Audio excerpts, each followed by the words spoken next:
चंद्रमा को देखो, यह कितना सुंदर लग रहा है ना? आइए चंद्रमा की तरफ थोड़ा जूम करें। हम क्या देखते हैं? हम इसकी सतह पर पर्वत, विशाल विवर एवं ठोस लावा से बने सपाट मैदान देखते हैं। आइए चंद्रमा के बारे में कुछ और भी रोचक तथ्य जानें।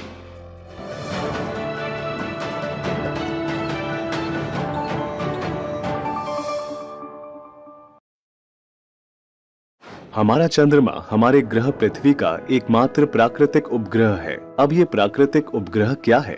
यह एक ऐसा खगोलीय पिंड होता है जो अपनी कक्षा में ग्रह के ठीक वैसे ही चक्कर लगाता है जैसे ग्रह सूर्य के चक्कर लगाते हैं, जबकि चंद्रमा हमारी पृथ्वी का एकमात्र प्राकृतिक उपग्रह है। इसका व्यास पृथ्वी के व्यास का 1/4 है। लेकिन आश्चर्य की बात है कि यह हमें इतना बड़ा क्यों दिखाई देता है। इसका प्रमुख कारण हमारे ग्रह से किसी अन्य खगोलीय पिंड की अपेक्षा इसका समीप होना है। यह हमसे लगभग 3,84,000 किलोमीटर दूर है, जो पृथ्वी का निकटतम खगोलीय पिंड है।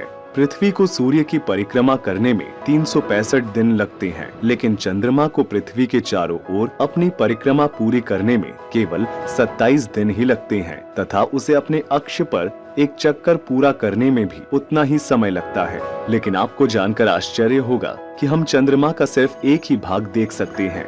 इसका कारण है चंद्रमा भले ही घूम रहा हो, लेकिन उसका केवल एक ही भाग हमेशा हमारी ओर आता है। इसी कारण हम पृथ्वी से केवल चंद्रमा का निकटतम हिस्सा ही देख पाते हैं।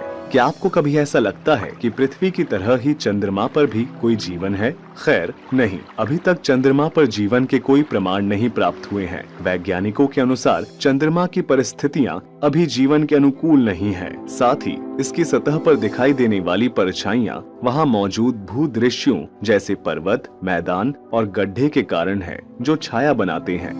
आइए अब उन कृत्रिम उपग्रहों की चर्चा करें जो मानव निर्मित हैं तथा पृथ्वी और सौरमंडल के अन्य ग्रहों की परिक्रमा करते हैं। यह ग्रहों, बौने ग्रहों और यहाँ तक कि क्षुद्र ग्रहों की परिक्रमा करने वाले प्राकृतिक उपग्रहों से अलग होते हैं। इन्हें ब्रह्मांड के बारे में जानकारी प्राप्त करने या संचार उद्देश्यों के लिए अंतरिक्ष में प्रक्षेपित किया जाता है। इन उपग्रहों को रॉकेट द्वारा भेजकर पृथ्वी के कक्षा में स्थापित किया जाता है। ऐसे कई उपग्रह हैं जिन्हें विभिन्न देशों द्वारा अंतरिक्ष में प्रक्षेपित किया गया है, जिसमें पहला कृत्रिम उपग्रह था स्पुतनिक 1, जिसे सोवियत संघ द्वारा सफलतापूर्वक पृथ्वी की कक्षा में स्थापित किया गया था, और भारत द्वारा छोड़ा गया पहला उपग्रह आर्यभट्ट था।